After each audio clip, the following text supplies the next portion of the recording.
প্রধান উপদেষ্টার সাথে নাহিদ ইসলামের সাক্ষাৎ, পদত্যাগের মতো সিদ্ধান্ত না নেওয়ার অনুরোধ এনসিপি আহ্বায়কের। তারেক রহমানের প্রসঙ্গ আনায় ডক্টর খলিলের সমালোচনা বিএনপি, সরকারের নিরপেক্ষতার স্বার্থে 2 ছাত্র উপদেষ্টার পদত্যাগ দাবি।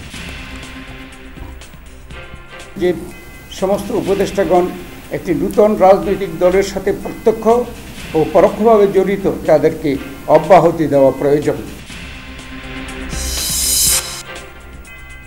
ইশরাককে মেয়র ঘোষণা করে ইসির গেজেট স্থগিতের রিট খারিজ, শপথে বাধা নেই বলছেন আইনজীবী।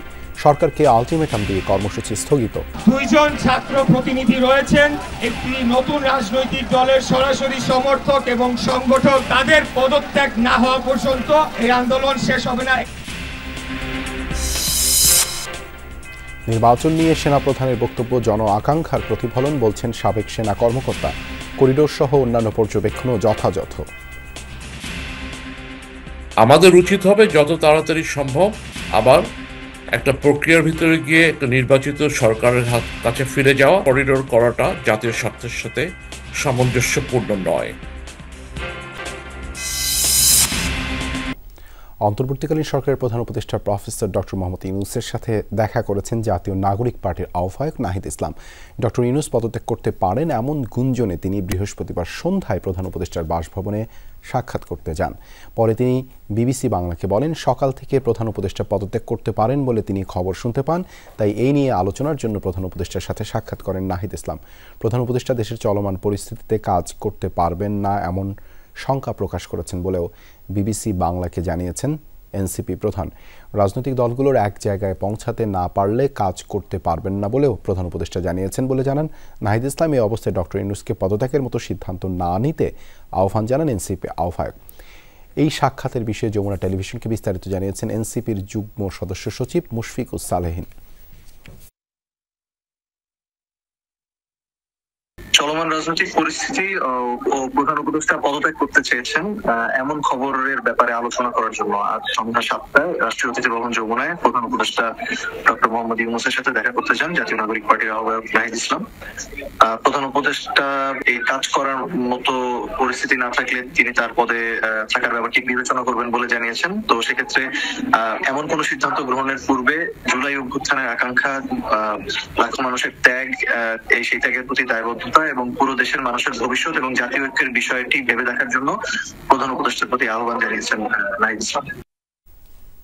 সরকারের ভাবমূর্তির স্বার্থে 2 ছাত্র নিরাপত্তা উপদেষ্টার অপসারণ চায় বিএনপি।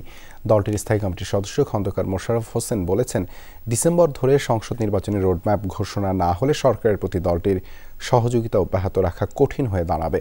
আর সরকারকে উপদেষ্টা পরিষদের সংখ্যা কমিয়ে তত্ত্বাবধায়ক সরকারের মধ্যে রুটিন দায়িত্ব পালনের পরামর্শ দিয়েছেন বিএনপির স্থায়ী কমিটির সদস্য আমির খসরু মাহমুদ চৌধুরী। স্থানীয় সরকারের নির্বাচনের দাবিতে এনসিপির আন্দোলনকে রহস্যজনক বলে মনে করছেন বিএনপি নেতারা। দেশের উদ্ভূত পরিস্থিতি নিয়ে অনানুষ্ঠানিকভাবে বৈঠক করেন বিএনপির স্থায়ী কমিটির সদস্যরা। গুলশানে চেয়ারপারসনের কার্যালয়ে সংবাদ সম্মেলনে তুলে ধরা হয় স্থায়ী কমিটির আলোচনার সারসংক্ষেপ। বিএনপির স্থায়ী কমিটির পর্যবেক্ষণ, ফ্যাসিবাদ বিরোধী জাতীয় ঐক্যে ফাটল ধরতে শুরু করেছে। কোনো কোনো মহলের রাজনৈতিক এজেন্ডা বাস্তবায়ন করাই সরকারের কর্মপরিকল্পনার অংশ হয়ে দাঁড়িয়েছে। অন্তর্বর্তী সরকারের যে সমস্ত উপদেষ্টাগণ একটি নূতন রাজনৈতিক দলের সাথে প্রত্যক্ষ ও পরোক্ষভাবে জড়িত বলে সবাই জানে ও বুঝে, উপদেষ্টা পরিষদে তাদের উপস্থিতি সরকারের নির্দলীয় নিরপেক্ষ পরিচিতিকে ক্রমাগত প্রশ্নবিদ্ধ করে চলেছে বলেই সরকারের ভাবমূর্তি রক্ষার্থে তাদেরকে অব্যাহতি দেওয়া প্রয়োজন। জাতীয় নিরাপত্তা উপদেষ্টার গতকালের বক্তব্য আবারও নতুন বিতর্কের জন্ম দিয়েছে।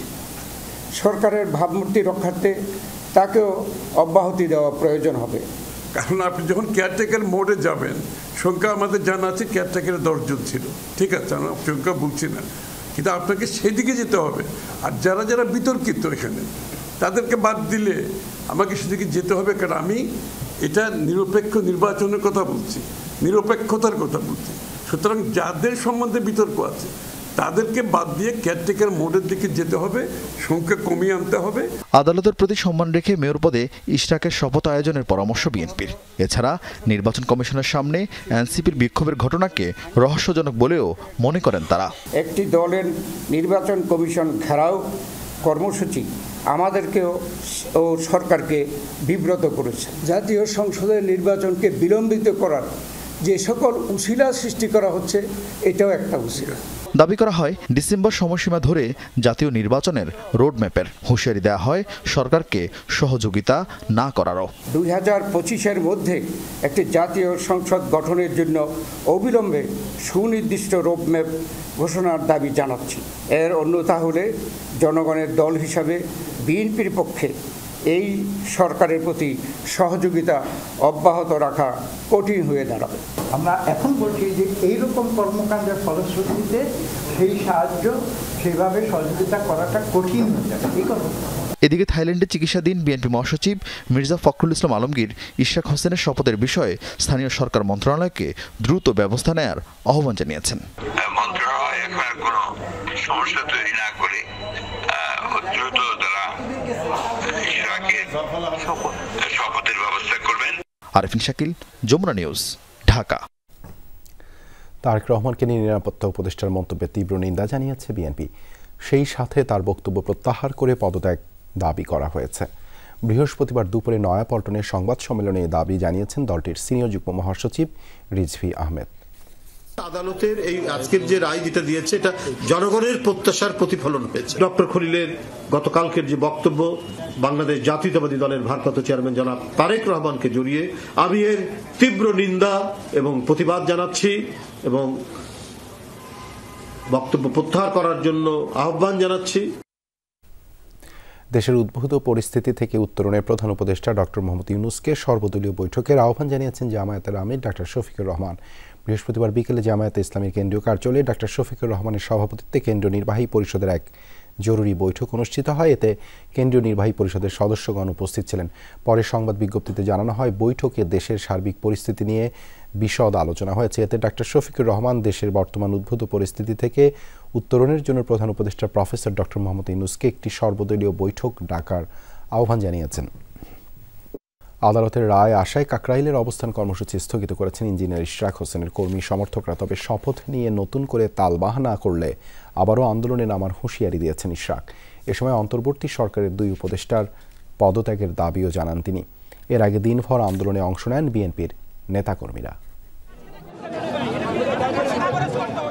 আদালতের রায় আসার কয়েক ঘন্টা পর আন্দোলনকারীদের মাঝে আসেন বিএনপি নেতা ইঞ্জিনিয়ার ইশরাক হোসেন। লাগাতার আন্দোলনে যারা যোগ দিয়েছেন সবার প্রতি কৃতজ্ঞতা জানিয়ে শপথ অনুষ্ঠানের জন্য সরকারকে 24 ঘন্টার আলটিমেটাম দেন বিএনপির এই নেতা। আজকের হাইকোর্টের আদেশ শোনার পর আমাদের দল সিদ্ধান্ত নিয়েছে যে আপাতত আমরা স্থগিত রাখব এবং সরকারকে আগামী 24 ঘন্টা থেকে 48 ঘন্টা পর্যবেক্ষণ করা হবে তারা কি করে। এ সময় নগরবাসীর ভোগান্তির জন্য ক্ষমাও চান ইশরাক। বলেন, দুই ছাত্র প্রতিনিধি উপদেষ্টাকে পদত্যাগ করতে হবে। বর্তমান সরকারের ভেতরে যেই দুইজন ছাত্র প্রতিনিধি রয়েছেন যারা একটি নতুন রাজনৈতিক দলের সরাসরি সমর্থক এবং সংগঠক হিসেবেই কাজ করছেন, তাদের পদত্যাগ না হওয়া পর্যন্ত এই আন্দোলন শেষ হবে না, এই ঘোষণা আমি দিয়েছিলাম। আমি আবার সেই ঘোষণাকে পুনর্ব্যক্ত করতে চাই, তাদের পদত্যাগ না হওয়া পর্যন্ত এই আন্দোলন চলমান থাকবে। এর আগে মেয়র পদে শপথের দাবিতে বুধবার থেকে চলে বিরতিহীন আন্দোলন। মুষলধারে বৃষ্টি উপেক্ষা করে চলে স্লোগান। রায়ের পরপরই উচ্ছ্বাসে ফেটে পড়েন সমর্থকরা। হয়েছিল তখন তো ওনাকে হারায় দেওয়া হয়েছে, এখন হয়েছে আমাদের ঢাকাবাসীর পক্ষ থেকে আমি অনেক খুশি। এই শপথ গ্রহণ করানো হয়নি কেন? এর মুখোশধারী কারা আছে? এই মুখোশটা উন্মোচন করানোর জন্য আজকের এই আন্দোলন কর্মসূচি দেওয়া হয়েছে। আমাদের একটাই দাবি, মেয়রকে শপথ গ্রহণ করার। আজকে সরকারের থেকে অবস্থানে থেকে তারা নিরপেক্ষতা ভঙ্গ করছে, তাদের এই জায়গায় আমরা দেখতে চাই না। সরকারে থাকা দুই ছাত্র প্রতিনিধি উপদেষ্টার কঠোর সমালোচনা করে সকলেই পদত্যাগের দাবি তোলেন। সেই সাথে অন্তর্বর্তী সরকারকে দ্রুত নির্বাচন দেওয়ারও দাবি জানান তারা। রাব্বি সিদ্দিকী, যমুনা নিউজ, ঢাকা। এর আগে বিএনপি নেতা ইশরাক হোসেনকে ডিএসসিসির মেয়র ঘোষণা করে ইসির গেজেটের কার্যক্রম স্থগিত চেয়ে করা রিটটি খারিজ করে দেন হাইকোর্ট। বৃহস্পতিবার সকালে বিচারপতি মোহাম্মদ আকরাম হোসেন চৌধুরী ও বিচারপতি দেবাশিস রায় চৌধুরীর হাইকোর্ট বেঞ্চ এই আদেশ দেন। ইশরাক হোসেনের আইনজীবী ব্যারিস্টার মাহবুবউদ্দিন খোকন জানিয়েছেন, ইশরাকের শপথ নিতে আর কোনো বাধা নেই। এখন যদি শপথ না পড়ানো হয় সেটা আদালত অবমাননা হবে। রিট আবেদনকারীর পক্ষে শুনানি করা জ্যেষ্ঠ আইনজীবী মোহাম্মদ হোসেন বলেন, হাইকোর্টের আদেশের বিরুদ্ধে আপিল করবেন তারা। এতে নির্বাচনী ট্রাইব্যুনালের রায় এবং ইসির গেজেটের কার্যক্রম স্থগিত চাওয়া হবে। ইশরাক হোসেনের আইনজীবীরা বলেন, জনস্বার্থে এই মামলা রিট করার এখতিয়ার নেই। আগামী ডিসেম্বরের মধ্যে জাতীয় নির্বাচন হওয়া উচিত, নিজের এই অবস্থান কর্মকর্তাদের স্পষ্ট করেছেন সেনাবাহিনী প্রধান জেনারেল ওয়াকারুজ্জামান। নির্বাচন প্রসঙ্গ ছাড়াও সমসাময়িক বেশ কিছু ইস্যুতে পরিষ্কার বক্তব্য দিয়েছেন তিনি। সেনাপ্রধানের বার্তাকে জনগণের আকাঙ্ক্ষার প্রতিফলন বলে মনে করছেন সাবেক সেনা কর্মকর্তারা। There should be free, fair and inclusive election, and that election should be within December or close to that. যেটা আমি প্রথমেই বলেছিলাম যে 18 মাসের মধ্যে একটা ইলেকশন। জাতীয় নির্বাচন প্রসঙ্গে গত ফেব্রুয়ারি মাসে এমন বক্তব্য দিয়েছিলেন সেনাবাহিনীর প্রধান জেনারেল ওয়াকারুজ্জামান। প্রায় 3 মাস পর আবারও জাতীয় নির্বাচন নিয়ে অবস্থান জানিয়েছেন সেনাপ্রধান। সেনা প্রাঙ্গণে অফিসার্স অ্যাড্রেস অনুষ্ঠানের সূত্রে গণমাধ্যমে গুরুত্ব পেয়েছে সংবাদটি। বলা হয়, ওয়াকারুজ্জামান বলেছেন, গুরুত্বপূর্ণ সিদ্ধান্ত নির্বাচিত সরকারের নেওয়া উচিত, আর নির্বাচিত সরকার এলে তারা ব্যারাকে ফিরতে চান।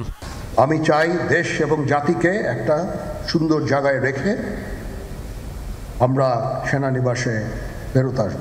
অনুষ্ঠানে নির্বাচন ছাড়াও করিডোর, বন্দর, মব জাস্টিস সংস্কার সহ সমসাময়িক বিভিন্ন বিষয়ে উঠে এসেছে প্রশ্ন আর উত্তরে, যেখানে মব জাস্টিস শক্ত হাতে দমানোর কথা বলেছেন সেনাপ্রধান। অন্তর্বর্তী সরকার দায়িত্ব নিয়েছে প্রায় 10 মাস। সময় গড়ালেও কাঙ্ক্ষিত মাত্রায় স্থিতিশীলতা আসেনি। এতে কিছুটা নিরাশা প্রকাশ করা হয়েছে বলে জানায় গণমাধ্যমগুলো। বিভিন্ন দাবিতে আন্দোলনে ব্যাহত হচ্ছে স্বাভাবিক প্রবাহ। কর্মকর্তাদের জন্য সেনা প্রধানের এমন বার্তা রাজনীতিতে কি প্রভাব ফেলবে, এসব বিষয়ে একজন সেনা কর্মকর্তার মতামত জানার চেষ্টা করেছি আমরা।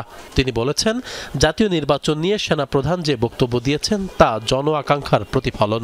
মানুষ চাচ্ছে নির্বাচন, সরকারও বলেছে নির্বাচন দিচ্ছে। উনি যেটা বলেছেন যে ডিসেম্বরের ভিতরে হওয়া উচিত, যেটা উনি আগেও বলেছেন, এবং ডিসেম্বরের ভিতরে হওয়াটাই এটাই বাঞ্ছনীয়। কারণ আমাদের উচিত হবে যত তাড়াতাড়ি সম্ভব আবার একটা প্রক্রিয়ার ভিতরে গিয়ে একটা নির্বাচিত সরকারের কাছে ফিরে যাওয়া এবং গণতন্ত্রে ফিরে যাওয়া। বন্দর, করিডোর সহ অন্যান্য ইস্যুতেও সেনাপ্রধান যে কথা বলেছেন সেগুলোকে অত্যন্ত সঠিক অভিব্যক্তি বলেও মত এই বিশ্লেষকের। আমরাও মনে করেছি যে করিডোর করাটা জাতীয় স্বার্থের সাথে সামঞ্জস্যপূর্ণ নয়। কাজে এখানে উনি যেটা বলেছেন এটা সঠিকভাবে বলেছেন। চট্টগ্রাম বন্দরের কথা এসছে, সেটা পরিপ্রেক্ষিতে উনি যেটা বলেছেন সেটাও সঠিকভাবে ব্যক্ত করেছেন যে এ ধরনের গুরুত্বপূর্ণ সিদ্ধান্ত নেওয়া উচিত হবে নির্বাচিত সরকারের মাধ্যমে। কাজে নির্বাচিত সরকার আসলে এই ধরনের সিদ্ধান্ত দেওয়াটা সঠিক হবে বলে উনি মনে করেছেন। গুরুত্বপূর্ণ কিছু বিষয়ে সরকারের মধ্যে সমন্বয়হীনতা লক্ষ্য করা যাচ্ছে উল্লেখ করে সাবেক এই সেনা কর্মকর্তা বলেন, এটা মানুষকে বিভ্রান্ত করে। একই বিষয়ে 3 ধরনের ব্যাখ্যা পাওয়া যাচ্ছে। এটা মানুষকে বিভ্রান্ত করে, এখান থেকে ভুল বোঝাবুঝির সৃষ্টি হয়। আমরা আশা করব যে ভবিষ্যতে এসব ব্যাপারে, বিশেষ করে যেগুলো স্পর্শকাতর ব্যাপার, সে বিষয়ে আরো সমন্বয় থাকবে।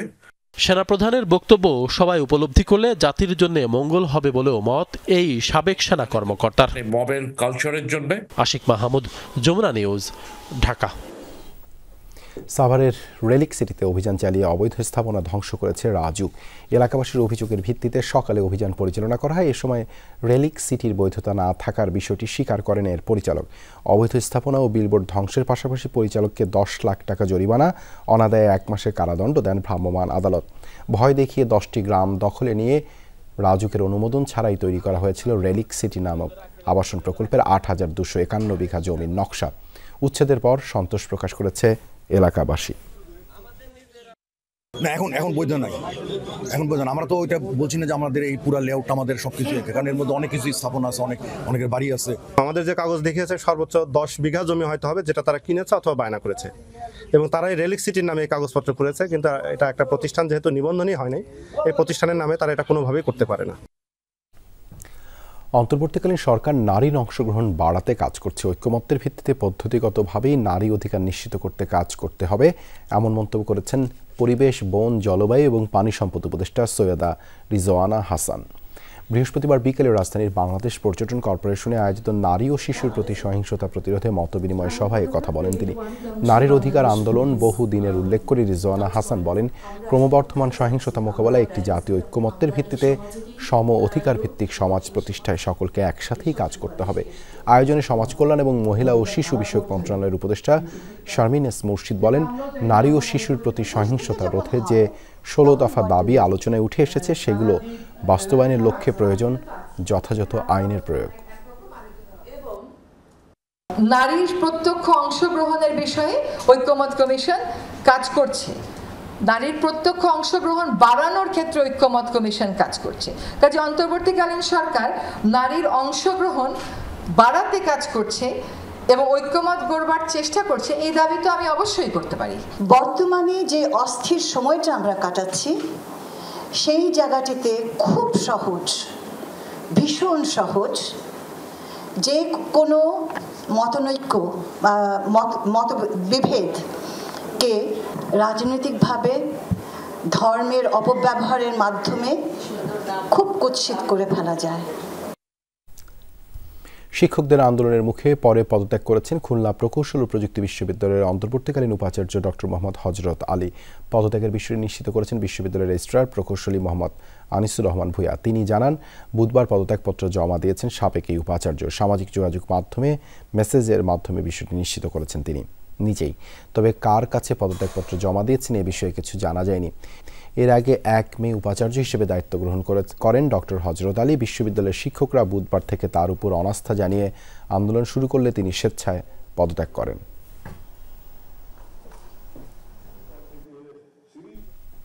চট্টগ্রামের সীতাকুণ্ডের ফৌজদারহাট জলিল গেট এলাকায় তেলের ট্যাঙ্কে পড়ে একজনের মৃত্যু হয়েছে। স্থানীয়রা জানান, জামাল কোম্পানির কালো তেলের ডিপোতে কাজ করছিল শ্রমিকরা। এই সময় হঠাৎ করে ডিপোর ভেতরে পড়ে যায় 4 জন শ্রমিক। গুরুতর আহত অবস্থায় তাদের উদ্ধার করে চট্টগ্রাম মেডিকেল কলেজ হাসপাতালে নিলে চিকিৎসাধীন অবস্থায় একজনের মৃত্যু হয়। বাকিদের অবস্থা আশঙ্কাজনক বলছেন চিকিৎসক।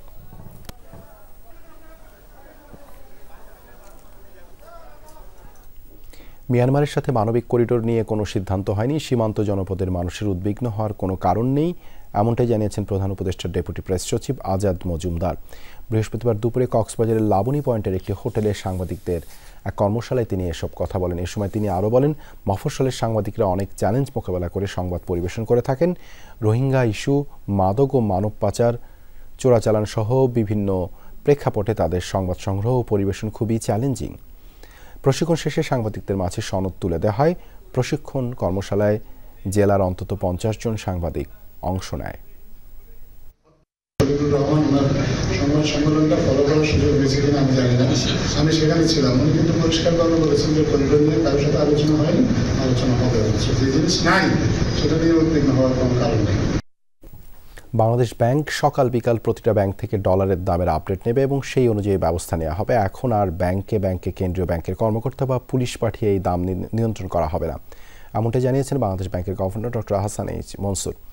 বৃহস্পতিবার রাজধানীর একটি হোটেলে আয়োজিত এক গোল টেবিল আলোচনায় এসব কথা বলেন তিনি। গভর্নর বলেন, ডলারের দাম এখন থেকে বাংলাদেশে নির্ধারিত হবে, দুবাই বা পৃথিবীর অন্য কোনো দেশে নয়। তিনি বাজার অস্থিতিশীলতার দিকে কান না দেবার আহ্বান জানান। চাহিদা ও সরবরাহের ভিত্তিতে বাজারে ডলারের দাম নির্ধারণ হবে। গভর্নর আরও জানান, অনেকেই বলেছেন IMF এর প্রোগ্রামগুলো আমরা মিট করতে পারবো না। আগের সরকার একটাও মিট করতে পারেনি, এটা সত্য, কিন্তু আমরা সবগুলো মিট করেছি। সেপ্টেম্বর থেকে জানুয়ারি এবং মার্চ প্রান্তিকে সব জায়গাতে আমরা সফল হয়েছি।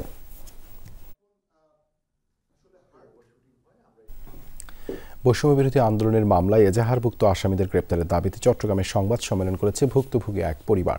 চট্টগ্রাম প্রেস ক্লাবে সংবাদ সম্মেলনে কোতোয়ালি থানা যুবদলের সাবেক যুগ্ম আহ্বায়ক দিদারুল ইসলাম অভিযোগ করেন, বক্সিরহাট ওয়ার্ড আওয়ামী লীগ নেতা ও তার ছেলে পরিচয় গোপন করে এখনও মিথ্যা মামলায় বিভিন্ন জনকে হয়রানি করছে। দুজনেই বৈষম্য বিরোধী আন্দোলনের মামলায় এজাহারভুক্ত আসামি দাবি করে আইন শৃঙ্খলা রক্ষাকারী বাহিনী ও প্রশাসনকে ব্যবস্থা গ্রহণের আহ্বান জানান ভুক্তভোগীরা। কুষ্টিয়ায় পরিবর্তনের ধ্বনি তরুণদের কণ্ঠেই বাজে প্রতিবাদে সামনে রেখে যুব জলবায়ু সম্মেলন 2025 অনুষ্ঠিত হয়েছে। বৃহস্পতিবার সকালে শহরের দিশা টাওয়ারে এই সম্মেলন আয়োজিত হয়। জেলা ও পার্শ্ববর্তী বিভিন্ন জেলা থেকে আসা 300 জন তরুণ জলবায়ু কর্মী ও গবেষক অংশ নেয়। এ সময় বক্তারা বলেন, জলবায়ু সংকটের বিরুদ্ধে লড়াইয়ে তরুণরাই সবচেয়ে বড় শক্তি। তরুণদের চিন্তা, উদ্যোগ এবং জোটবদ্ধতাই গড়ে তুলতে পারে একটি টেকসই ভবিষ্যৎ। সম্মেলনে থাকা তরুণরা জলবায়ু সংকট মোকাবেলায় স্থানীয় উদ্যোক্তাদের গুরুত্ব তুলে ধরেন এবং নানা প্রকল্প উপস্থাপন করেন। সম্মেলন শেষে বাউল শিল্পীদের নিয়ে এক মনোজ্ঞ সাংস্কৃতিক অনুষ্ঠান অনুষ্ঠিত হয়।